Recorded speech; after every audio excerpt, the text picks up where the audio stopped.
welcome to another episode of Conversations. My name is Derrick Jackson. I'm San Angelo ISD's Director of Communications, and I'm excited to introduce my guest today. His name is Mario Castillo, and let me give you a little background on Mr. Castillo. He is born and raised in San Angelo. He is a product of our San Angelo Independent School District. Lots of history in our school district, obviously from elementary school at the old Fort Concho Elementary School all the way through high school, graduating at Central High. Also a college graduate here in Angelo State University. So a lot of ties to the community of San Angelo, and he's very proud of San Angelo, a proud product of our town and our community. He's been in Washington, D.C. since the early 1970s in a variety of roles, and I'm going to let him tell us a little bit about those as we get into our conversation. But Mario, thank you for joining us. Thank you for inviting me. It's always a pleasure to be back home. So tell us a little bit about some of your time going back to Washington, D.C., because I think it's a fascinating story that I want our viewers to learn a little bit about. Well, it's an interesting journey that I firmly believe was made possible because of my experiences in San Angelo, in our schools, and the friends that I made here. It was not only a place where I went to experience classes and have great teachers, but it was also a place where that great American product, publicness, comes into play. And by publicness, I mean that public schools are that laboratory that brings all of us together to experience one another from different backgrounds, from different beliefs, from different perspectives. And we learn to experience one another in a way that is unique to the American school system. And had it not been for those experiences, had it not been for the friends that I made, which I keep in contact with to this day, I don't think I would have had the backbone to do what I did, to get to wherever I happen to be today. And I certainly am not lauding myself, but the people that I do laud are my teachers, who entertained some of my crazy notions, and then my friends who not only entertained those notions, but were participants in many a harebrained scheme. And so that's what sort of bred me, so to speak. I did a brief stint in the Peace Corps. Then I returned. I became a school teacher in one of the barrios in San Antonio. And there I got a real first-hand experience of what poverty does to young minds and lives. And the building was in pretty bad shape. So it was not a place where students wanted to come. And certainly many of the teachers weren't exactly crazy about going to school to teach there, but it was a position, and it was something that you like to do. You like to teach kids, and that's what happened there. From there, I went on to Colorado City, and that was really the pivotal point in my life, because it was at a time when bilingual education was being introduced into the United States curriculum. And Colorado City had a small pilot project program that the school board had endorsed and had put into play. And I was selected to be a bilingual kindergarten and first and second grade teacher, reading. And my job was to bring my kiddos who were not totally conversant in English into a comfort zone of speaking and reading and writing English. It was an intense program, and as a result of some of the work that I did, because I saw that some of the traditional approaches were not working with the students that I had. So I borrowed a little from here and a little from there. I borrowed some of the Montessori methods and combined it with what the school curriculum was. And I went to see my superintendent, a gentleman by the name of Dr. Lloyd McKee, and my principal, Eston Blackman. And to this day, I'm grateful to those gentlemen because they approved my approach. And it was that approach that caught the attention of Dr. Lynn Ainsworth. I think at the time he was Vice Chancellor of Academic Affairs at Texas Tech. And so they decided to follow me and the kids through the period of instruction. And it was based on that instruction and based on the documentation that Dr. Ainsworth nominated me for the Ford Foundation Fellowship, which I got, and I was the only Texan that year. It was a $15,000 tax-free grant. That was a lot of money then. From there, it was not too far a jump to politics. One of my first political or small political appointments, a Schedule C, was under the Nixon administration. So that tells you that I'm long in the tooth. And then I had one under President Ford and then President Carter. And then I went to work on Capitol Hill, basically as a gopher.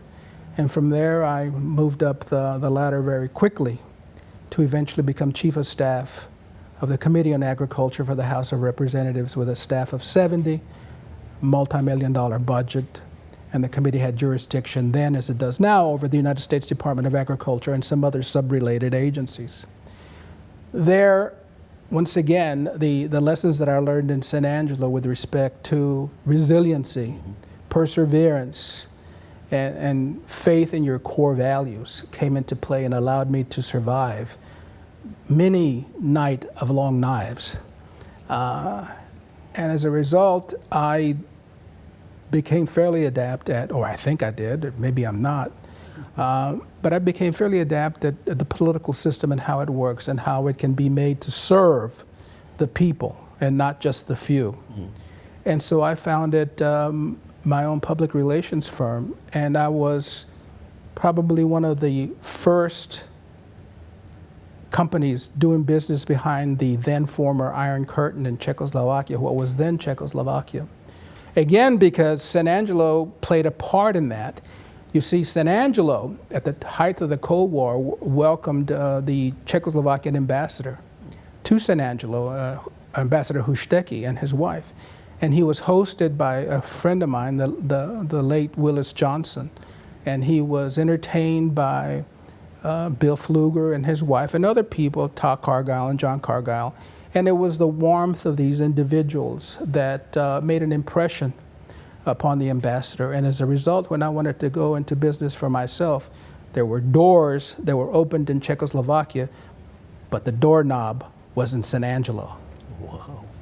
And I've been involved in some major international trade agreements. And I have some pet projects. I do some pro bono work for a group of women involved in agriculture. And I'm also a part-time pest when it comes to some of the school children at Lakeview High School. I'm involved with the Mariachi Program there, not only as a mentor and as an individual who plays summer school teacher to them, but I also raise funds for them, again with the help of friends in San Angelo. Most recently, a project to buy sombreros for their to complement their uniforms turned out to be an extremely successful undertaking. My goal was to raise $8,000 for 25 sombreros. I was told by a friend of mine, he said, well, you're going to be lucky if you raise 500. By the time it was all over, I raised over $19,000 from San Angelo. Whoa. Okay? The excess money that was left over, I used to pay Angelo State University professors to give the mariachi kids music lessons, string, brass, voice, whatever they need. And I hire the brains at Angelo State University's honors program to tutor the mariachi kids in biology, literature, whatever they need. So the community invested in hats, but they really ended up investing in minds. And again, that's what happened to me. Somebody took a chance on me. And people are now taking chances on these mariachi students at Lakeview. So San Angelo has a spirit of a generosity that I've not found any place else. Certainly it's not evident in Washington. And I will also admit that sometimes I have to escape Washington to get away from the nuttiness that's going on most of the time. But that's it in a nutshell. That is a great, great story. I love hearing it. I really liked, as we tie it a little bit into our school district, and obviously huge advocate and proponent of public education and all this in your life. But Absolutely. To talk about how, well, you mentioned it a little bit, but how public education kind of formed you and kind of got you to view life through the lens you view it in today. Well, the best example, I think, was Central High School. It was fairly new at the time, and it was a place where I and many of us wanted to go to because it looked and smelled new. It was a place where you wanted to be. And this was a very big departure from where I had been before. You know, the old buildings. They're good buildings, but they didn't have the accoutrements that Central High School had. And so you wanted to go to school, and you could see that the teachers that were there had a certain verve about them. You know, they were happy to be there. And I think it's important to understand that public schools, not unlike a home, from time to time need to be refurbished. I go back to a situation that occurred to me when I was a kindergarten teacher in Colorado City. We were so crowded for space that in a room much like your recording studio here, the size of this room, I had to take my kiddies to teach them their English lessons. But that also happened to be the room where the school janitor kept his mops and oils and cleaning fluids. So I know firsthand the value of having a quality structure, and especially now with the way the internet has taken over our lives. In my house, for example, I want to upgrade the internet capabilities there. Well, it's not cheap. Okay, I got an estimate that just rocked my socks off. And so I think of that in comparison to what public schools need to do now, because instruction in the classroom, from when I was in the classroom, and that's when Mr. Lincoln was around probably, has changed dramatically. All I needed was a chalkboard and chalk and a mimeograph machine, you know, the kind you cranked. And if you got too close to the can, you got high because that stuff stunk. But anyway, now everything is wireless, everything is Bluetooth. Well, do the schools have that capability? I don't know. But if they don't, they should have. Right. Because you're not just educating the kids at Central, the kids at Lakeview, McGill, or wherever. You're educating Americans. And a nation is only as good as those that are at the head of the helm. And those heads or those captains start in neighborhoods like the one I came from in San Angelo and other places across the country. So you must invest in your future. You must invest in the creative minds. I have seen firsthand what the Lakeview Mariachi students have been able to do with just a little bit of encouragement, with just a little bit of money. And for anyone not to grasp the necessity to make our nation strong by investing in our own kind, it just beguiles me. Because we're now competing against the best from the European Union, from China, from India, from New Zealand, from Australia. We are no longer, you know, the island we considered ourselves to be. We now have to compete. And I keep telling the Lakeview Mariachi students that they live in a world where the fast eat the slow. And that he or she who succeeds is the individual with the greatest peripheral vision. You have to be able to see around the blind corners. And that starts in a public school because you get exposed to different perspectives. You know, sometimes we talk about the great American society being a melting pot. I disagree. I don't see it as a great melting pot. I see it as a sizzling skillet where different ingredients are popping to come up with a final dish. That is America. I think that's a fantastic analogy. I love it. You mentioned, I want to hear you talk a little bit about the Mariachi Program, because I know you're passionate about it. Oh, yeah. It's an amazing group. I mean, they've won statewide awards, obviously. Right. They've gone national. Yes. And done things. Talk about the Mariachi Program. Well, that's my pet project. They are an incredible group of youngsters. You know, they're only 16, okay? And I've been involved with them not only through the Sombrero Project, but through the mentoring and tutoring and all that stuff. And so I've come to know them a little better than most would know them.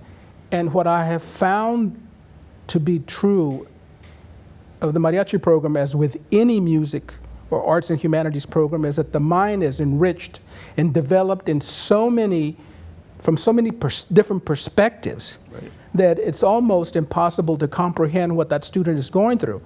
But more to the point, let me give you a couple of personal stories if we have the time. There's one individual that registered for the Mariachi Program thinking that he was registering for the orchestra program. I don't know how you get confused, but he did. And he had not really played a violin before. And so the professor, Professor Ramos, who's a wonderful instructor, he's what I call a student whisperer. And that's what most good teachers are. They are student whisperers. Encouraged him to stay. Well, Noah, and I'll leave out his last name, Noah, blonde, blue-eyed, which is totally the opposite of what you would expect of a mariachi, is now first violin. Wow. And he can sing in Spanish like anyone else and better. Wow. Okay? That's Noah. And then there's a young girl named Belen who got a fellowship or scholarship through the Putney Fund to Amherst College. And as you know, Amherst College is one of the cream of the creams, okay? And she was a little shy. She hadn't flown before. She hadn't been away from her family before. But she has absolutely raw, majestic talent. And she went to Amherst and so impressed the instructors that were there, especially the music department, that they've offered her a free ride for 4 years. Plus, if she makes a cut when she graduates, they will allow her design a mariachi program instruction element at Amherst. It's a long way from Lakeview to Amherst, but that's what happens when the power of the citizens gets together and invests in a mind.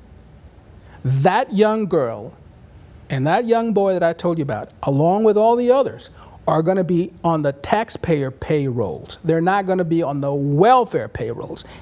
That's the value of an education as well. That's secondary. Yes. Okay? But those are just 2 students. I could tell you chapter and verse about all of them. Wow. Balin, on the faculty, essentially, eventually, that's where it would go, right. Creating a curriculum for mariachi at a university like Amherst. Well, you know, what does Amherst know about mariachi? About the same thing I know about brain surgery, zip. You know, but here you have a San Angelo, West Texas young girl from Lakeview, San Angelo Public Schools. She duked it out with the best of them this summer. I went up during parent weekend because her parents couldn't make it. And I have to tell you that every student that was there came from very wealthy families because the program was very expensive. Belen got the scholarship. Yet Belen's energy, her personality, her confidence, again from the schools and her colleagues, allowed her to become the team leader for the summer program that she was in. Okay? At first she was kind of like, oh, I don't know, kind of snobby or whatever. So I said to her, let's think about it this way, darling. Everybody that got there because their mommy and daddy wrote a big fat check. You got there because you have a great big brain. Now what do you think is worth more? I'll put a stop to all this. Yes. The whimpering. An amazing talent she had. She is just raw talent. Yes. And she's only going to get better. Well, all of them are going to get better. That Noah, for example, and a young lady named Cassandra, I talked the president of the American Alliance of Museums in Washington to give them an opportunity to do a remote internship program where they would essentially catalog paintings and, fairly sophisticated articles on the arts and the humanities. At San Angelo Museum of Fine Arts, but first they went to Washington for a week intensive training, and again the money that I raised from the people in San Angelo was used to pay for their expenses. 1 week afterwards, they came back to San Angelo, and I have to tell you that the president of the American Alliance for Museum was a little. I'm a little pushy, I think, as you probably know by now. So I kind of just sort of thumped her into doing it. And I get a phone call from the 2 that were doing the internship at Sanfa, and I thought, oh, Lord. And they said, Mr. Castillo, we don't know whether we ought to tell you this or not, but we have a little problem. I said, what's the problem? And he goes, those people in Washington aren't working fast enough. Well, that's true for about everything anyway. But the long and the short of it is the work that they did at Sanfa will now become the prototype for archiving articles and artwork throughout museums in the United States. Lakeview, San Angelo Public Schools, and the citizens of this town all made that possible. Amazing, amazing. Okay? Well, Mario, I just want to thank you for joining me. I think it's a fantastic thing to have you here. You've certainly come further than any other guests we've had to come visit with me. 1,800 miles, more or less. So I couldn't be happier to have you join us, have you talk about the schools here and the Mariachi program. I think it's a wonderful program that more people need to get even more information about, and you're a perfect person to speak on their behalf. So just thank you for joining me here. Thank you for having me. Absolutely. And with that, we're going to sign off on this edition of Conversations. I'm so glad you were able to join us, and we look forward to having you joining us again. Take care.